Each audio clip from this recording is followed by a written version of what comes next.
Hello and welcome to the GT Pulse podcast. My guest today is Dan Waugh of Regulus Partners, a global strategic advisory business focused on sports and leisure. Dan, welcome to the podcast. Thanks, Lewis. The reason for our chat today is that you're going to be moderating a session at the IAGA Gaming Summit, which is taking place in Washington, D.C., May 28th, 29th, and 30th. It's pretty much an amazing lineup of industry commentators this year.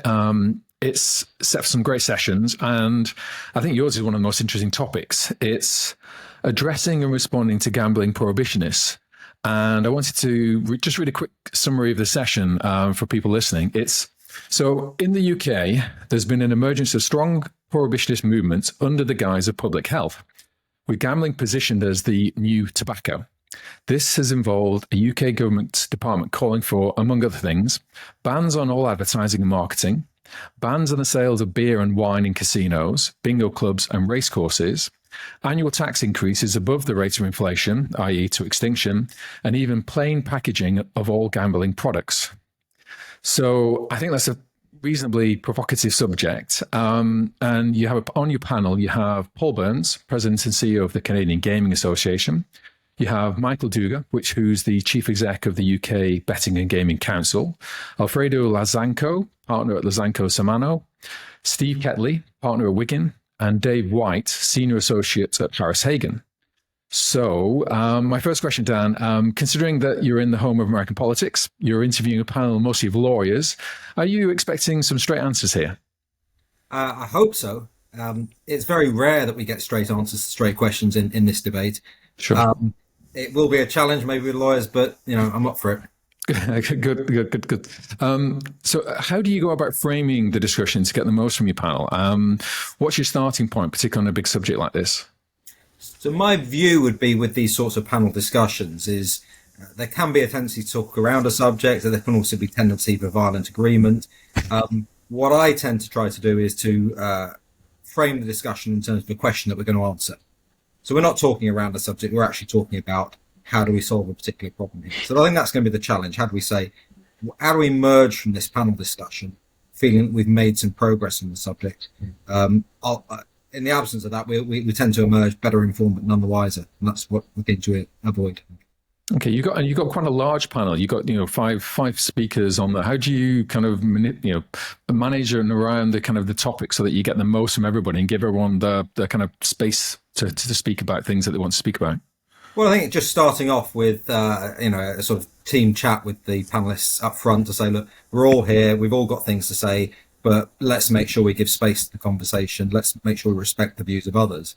I'm also hoping there might be a chance to have one of those sort of James Bond style gadgets where, if people do go on too long, that a hole appears under their chair and they disappear. But we'll see about that. I don't know if Kirsten can deliver. Okay. Well, in terms of the actual topic, it's a big kind of challenge to talk about, prohibitionists, and there's a lot of nuance to it. But how do you stay away from the ideological and philosophical side of it when you're discussing gambling harms? Because you've got kind of a black and white argument that if a harm exists, it shouldn't be allowed. So how do you lead a kind of a nuanced argument about something which it can be black and white? Yeah, it can be, and a lot of people in the space do treat it in fairly black and white terms. What I find interesting, the reason why I'm involved in all of this in the first place, is I find the territory incredibly complex and fascinating. And so I think if we can embrace the complexity, if we can embrace our own ignorance on these things and accept we don't have all the answers to all the questions, then I think we can get into some really interesting questions about how we solve specific problems. And I think specificity is absolutely key. You've mentioned gambling harms, but that as a term is defined incredibly broadly. I was reviewing something this morning where gambling harm was an example of gambling harm was momentary regret after losing a bet. Okay, so I think there are things where we can be very clear these are unambiguous harms, like self-harm, serious financial harm, things like that. But I think when we get into things like regret or in Britain, in the Gambling Commission in Britain, our regulator has indicated it sees reduced cinema going in context of gambling to be a whole, then I think it can get a bit blurred. So I think we have to be very specific about what we mean by these things, very specific about the problems we are trying to tackle. And it's when we lose that specificity that the sort of the ideological standpoints take hold. Okay. Well, part of the topic that I read at the start, we talked about under the guise of public health, we've been positioned as the new tobacco. And in that context, the UK Prime Minister Rishi Sunak last year talked about creating a smoke-free generation. Do you think that's even plausible that gambling could be, I guess, banned in this kind of way? Anything's possible, and governments can do more or less what they like, subject to the democratic processes. So it is not. I'm not suggesting it's likely that we're seeing a complete prohibition, but it's possible, and it's certainly the ambition of some people within government. So within government departments in Britain, it's certainly their ambition to see all gambling banned, including things like the National Lottery. So I don't think it's likely, but it's possible. And also there are lots of, you've talked about nuance. There's lots of stages that come before outright prohibition that could genuinely, I could see happening in the next few years. And just to support that point about some people in government want an outright ban, you mentioned in the topic intro that it's actually a part of our Department of Health and Social Care in Great Britain has recommended that taxes on gambling increase every year above the rate of inflation. Now, if you do that, you eventually prohibit gambling in effect, because the market becomes uneconomic, and therefore the only gambling that happens takes place illegal. There is no place to market. So, this, I think the word prohibition can get banded around. It can be misused. It can be used improperly to describe people who are genuinely trying to achieve positive outcomes for their fellow human being. But at the same time, there are genuine prohibitionists. There are people who want to ban this entirely. Okay. We've kind of mentioned tobacco slightly there. I was thinking the tobacco, food and alcohol industries have all kind of handled their respective kind of bans and restrictions and prohibitions. We've just talked about Rishi Sunak proposing one really on smoking, and that being a kind of a big topic at the moment. Are there any lessons to be learned from those industries and how they've tackled the prohibitionists themselves, or should any association with, I guess, tobacco and alcohol be avoided? I don't think you can avoid these associations because these are the comparisons that's being made. I think we all think that we'd like our industry to compare with good stuff rather than bad stuff. So there will always, and I remember a few years ago somebody saying, "Why is gambling lumped in with tobacco, alcohol, arms production?" And I made the point in return that perhaps alcohol and arms production didn't want to be in with gambling either. So I think we always see each other as being more virtuous than others. So I don't think you can avoid the comparisons. What can we learn from them? Well, I think to greater and lesser extents, key things would be getting ahead of the arguments, recognizing that gambling, like alcohol consumption, like the consumption of certain foods, carries some risks. It's not a risk-free enterprise. It's not like going bowling, for example. So it is a specific age-restricted activity. Recognizing where legitimate concerns exist and taking meaningful action rather than public relations action to address those legitimate concerns. So I think that's something that the industry could be far better at, and not waiting until the political pressure becomes so intense that you are forced into it. I think another point, and it's related, is that the industry has to be an expert in this. It has to be more expert than the public health activists, for example, on the nature of gambling, but also the nature of benefits that people experience from gambling. So I think it needs to be very much all over the evidence to be able to present itself as an honest and expert witness in policy debates, which actually cares, and is not simply an industry that gets forced into a series of retreats or legislation and reform and regulation.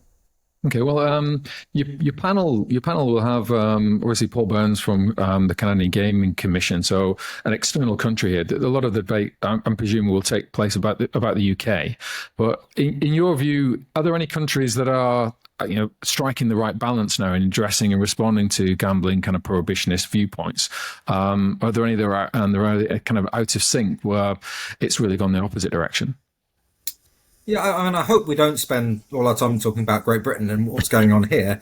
We have a wonderful panel with people from different backgrounds and particularly different jurisdictions. So I'm hoping that our little starting point in Great Britain leads us on to talking about what's going on more generally in gambling markets. Okay.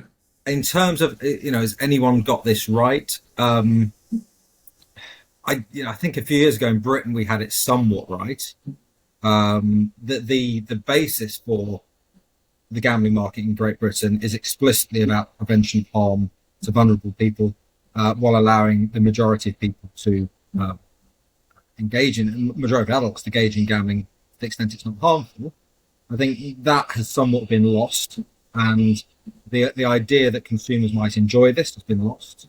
The idea that the rights of recreational consumers need to be protected has been lost. So I think that, we're sort of, we talked about avoiding ideological philosophical views. My own philosophical view is very consistent with where the gambling market in Britain used to be, which is around protection and tolerance. We seem to have come adrift with that. I'm not really, I would hard to put my finger on a market that's got this right. I think there are some markets in the world where there's too little focus on consumer protection. And it's almost as if you can see the backlash coming from some distance off. Mm. But no, at the end of the day, I think, what we have to remember is we all have our views, we all have our philosophical and personal views about this activity. None of us are right. These are just personal views. And any government can choose to regulate the market or even ban the market in what it perceives to be the best interest of the state. And I think as long as they're very clear about that, as long as governments say this is our policy on gambling, and therefore this is what we're going to do, it's sort of up to them. And if you're in a democracy, voters can vote them out if they don't like it. Mm. But it's up to them. I think where we get unnecessary confusion is where the stated policy and the actual legislation and market regulation are out of sync. Okay. That's where you get dissonance. And I think that's what we're seeing in Britain at the moment. Well, we still stated principles underpinning our legislation are about protection and tolerance and the rights of the recreational consumer. That is now, I think, being largely overridden by these public health concerns, particularly within our gambling regulator, which I think shows very little interest these days in the rights of recreational consumers. On that subject, we see a lot of data that's being and research that's kind of being thrown around, a lot of statistics on this kind of topic. Do you bring that into your discussion, or do you kind of steer clear of it because of the way that it can represent one thing or another? Do you talk about it? Is it how much of it is actual useful in terms of the data, and how much you think is just anecdotal? No, I think we have to bring research into the discussion. Research forms a large component of what we consider to be the evidence base, which determines what policies are. So I think we have to bring research into the discussion. What we've seen in recent years, not just in Britain but in other places, we've seen sort of an ideological bent, and this is not just about gambling. I think academia, in more generally, has become politicized in the last 10 years, and particular, critical social justice theory has affected how academic institutions operate. So I think we have to bring that in. The concern I have is that an awful lot of research these days is dishonest. It is agenda driven. So we can learn from research, and in fact, a lot of things that can be done to better protect consumers and better pursue the well-being of consumers in this space relies on really understanding what's going on. I think what I've noticed is some researchers have sort of crossed the line into activism, and they are producing research that's not robust, but which they feel is permissible because they feel it's in a higher cause. So they feel it's permissible to pursue methodologically unsound methods, or even to misrepresent research because there's an overlay in it, because it's leading to better protection of consumers. I don't think that's true. I tend to think if you have poor research, poor evidence, you get poor policy, and the consumer's harmed. Um, Going back, and I know we tried to internationalize the discussion a second ago, but going back to the UK Gambling Act, obviously it's looming still. And do you think what's actually been debated, what you've seen of it so far, do you think any of that will be a win for the prohibitionists in terms of how much it restricts the gambling industry in the UK? Probably the most significant element of the Gambling Act review in that sense, but or potentially significant, so we shouldn't prejudge, is the creation of a new levy, so a new tax to fund services for treating gambling disorder, but also for putting in some prevention services, and critically for research. So there will never have, starting from next year, there'll be a huge amount of funding available for research. Okay. My concern, the concern of a lot of people, is that research funding will be misused. It will be allocated to people with, a priori biases against gambling, and will be used in order to propel successively greater restrictions, such as the ones you mentioned, in the intro, things like banning the sale of beer and wine in casinos and bingo clubs or racecourses. That was published by researchers funded by the state in the Lancet Public Health. So we're already seeing this. We're already seeing, strong, what I would say, misuse of research in order to promote an agenda on relatively modest funding. Several millions of pounds every year spent on research. That is going to get supercharged. Unless there's clear governance around how this money is used, then, things could get very messy very quickly. And I'll just to touch on that, we've seen, for example, the Gambling Commission in this country has dished out large sums of money, £90 million in the space of 4 years, for the purposes of treatment, research, and harm.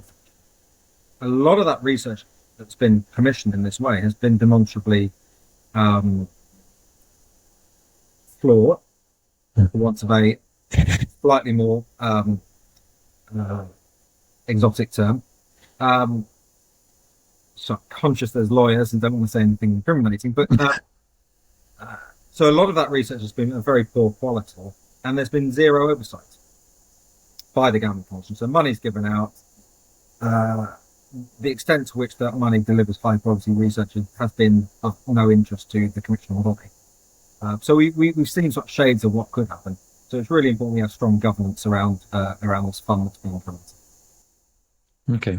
Do you think there are specific circumstances that create gaming bans? Do you think there's an environment that actually kind of works itself up before anything gets actually if there's any kind of prohibition comes in? Are there specific circumstances you say, okay, there are these steps that lead up to it, and you've seen it in case studies before?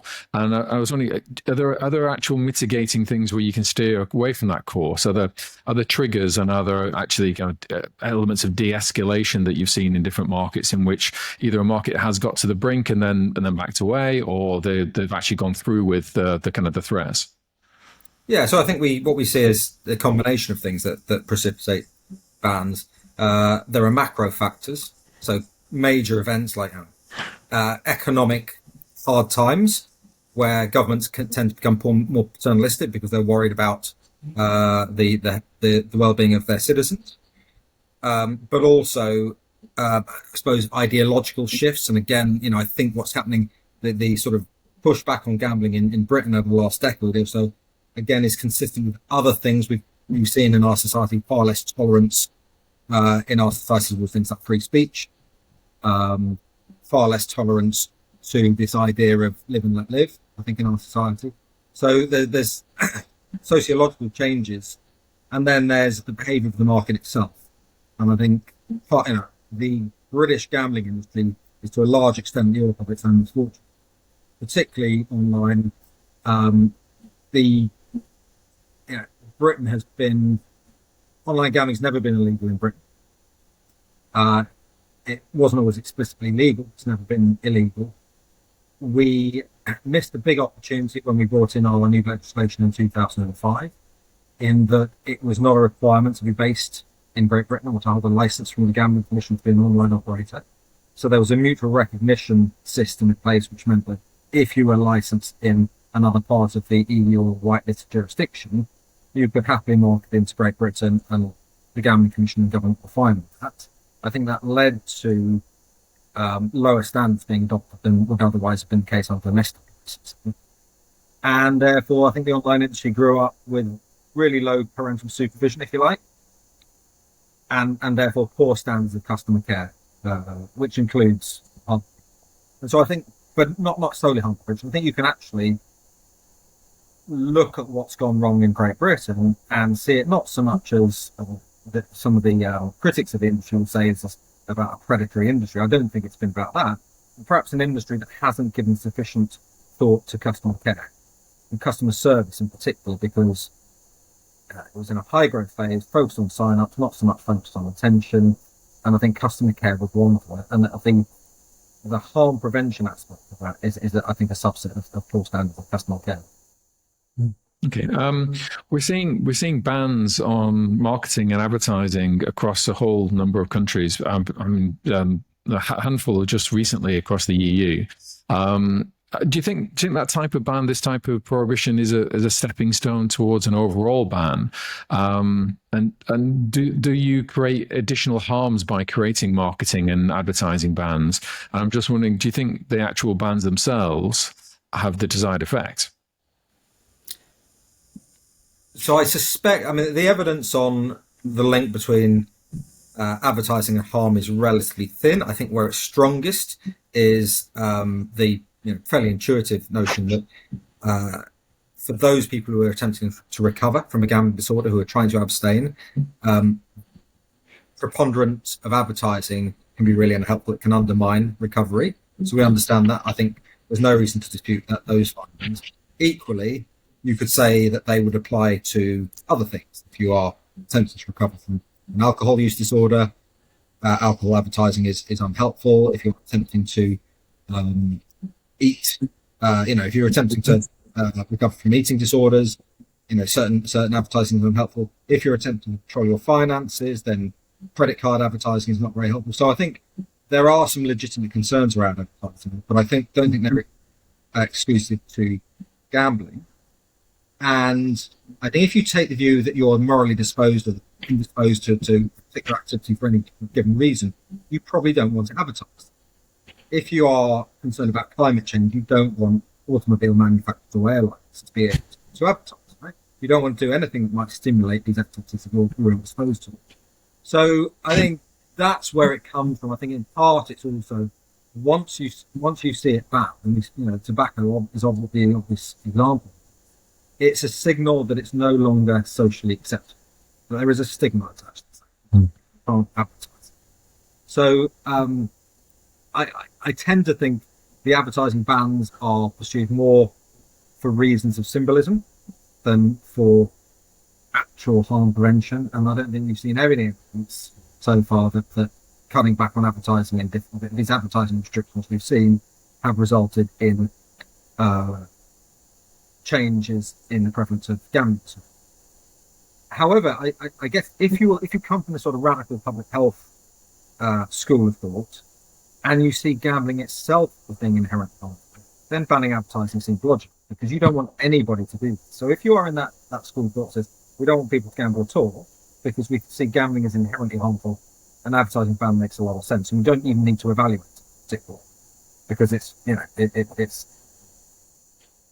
self-evident that it would be effective.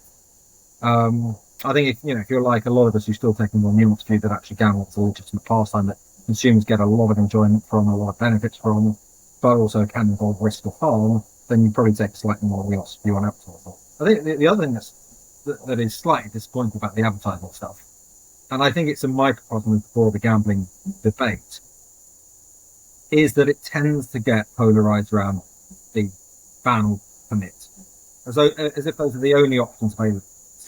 And yet we sit here, in 2024, an incredibly technologically savvy society. There are so many tools at our disposal to really home in on specific problems related to advertising. So, for example, Sky TV some years ago said that they would make it possible for their customers to screen out gambling adverts on their boxes. They haven't done it, and I think that's because events moved on. So the problem they thought they were solving was addressed through the whistle-to-whistle ban for sports, for advertising during sports broadcasts. But the technology exists to allow consumers to say, I don't want to be able to see gambling advertising when I turn on my TV. I don't, and you could do that presumably for alcohol and for other things you don't want people, yourself or people in your household to see. So that's an example of a fairly targeted intervention that takes away, wouldn't eliminate exposure to gambling advertising. I think we also have to grow up and realise that, we can't eliminate risk of everything from our lives. We have to accept there's a level of risk in our lives, and we have to accept that we might see adverts for beer. We might see adverts for gambling. Children might see adverts for movies which they're not allowed to see. Okay, we just have to accept that's part of life, but do what we can to suppress unnecessary exposure if we don't want to see them. And I think there's very smart things we can do there. But because everything rotates around ban or permit, we're not pursuing these intelligent solutions, which makes a great shame. Well, I wanted to ask you about the actual conference and debate itself a little bit, and actually, really, how useful do you find this kind of session? In one sense, it's debating a big issue. It's you're getting a lot of people in the room, but it's also a very safe discussion. You're holding it with gambling advocates in a room filled with industry stalwarts. When the actual the challenge will be to discuss this to a wider audience and to get participation and an understanding of really the nitty gritty of what the industry faces. How useful do you think this kind of discussion is to all the protagonists in the room? So I think any one discussion in isolation has very limited value. So the question is, we have 45 minutes to discuss an interesting subject. It's not nearly long enough. Everybody will come off the stage thinking, I wish I'd had more time. People in the audience will say, I wish I'd been up there. People in the audience will say, well, they didn't address this question. So, we just have to accept this is a starting point. It's not a panacea. The critical thing is how do we continue this conversation afterwards? Now, some of that happens informally, because we meet people we didn't know before. We have interesting exchanges, both in the conference itself and outside during the social events. And we form connections and relationships, and those allow us to build on, we carry on these discussions afterwards by email or at future meetings. I think there's a question for IAGA and for other conference organisers, how do you structure that? How do you make sure that these conversations, really fascinating conversations we have at the conference, have a life beyond that? So that's a challenge for everyone, but I think particularly for the conference organisers. And I guess, what would be good would be if we come together in 2025, say we had a brilliant session on that in 2024. I'm hoping it's a brilliant session. I feel pretty sure with the calibre of panellists. We had a brilliant session in 2024. What's happened since then? How have we carried on? Have we answered the questions we sought to? Has anything good come of this? And that's really the testimony, because if the answer to that is no, or even if we just duck those questions in 2025, then it's been fun, but we perhaps could have been doing something more worthwhile. Well, my final question on that, and it really is, you've answered partly, but I just wanted to ask you at the end as a sign off as well. When you attend the IAGA summits, what is it you kind of personally get from them, Dan? Why do you continue to attend? Aside from the pub crawl. aside from the golf and all the kind of extracurricular activities, what do you come away with professionally from a nice summit like this? I think probably what I come away with most is new relationships, new insights, getting, I know what goes on in my head most of the time. I have a pretty good understanding of how I see the world. It's fascinating to meet with other people and get their insights and to be challenged, I think. You mentioned that we may be in danger of violent agreement in our panel. I sincerely hope that's not the case. I think something is wrong if that is the case. But it's this opportunity to challenge your own thinking by listening to others and learning.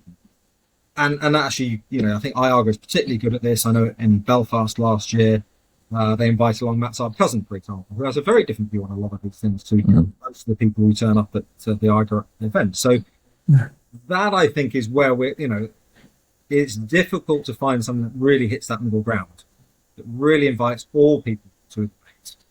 But I think IAGA has done a lot by bringing people in who perhaps don't share the sense of view of gambling lawyers, for example. And that's I think that's testament to the strength of IAGA and the strength of this conference, that they are genuinely interested in debate here rather than platitudinous panel sessions.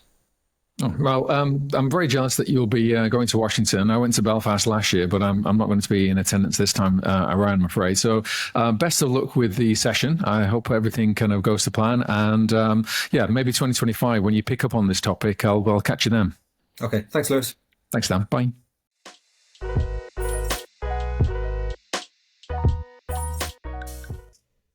Hope you enjoyed the podcast. If you want to watch more, why not subscribe to our channel? Just click here.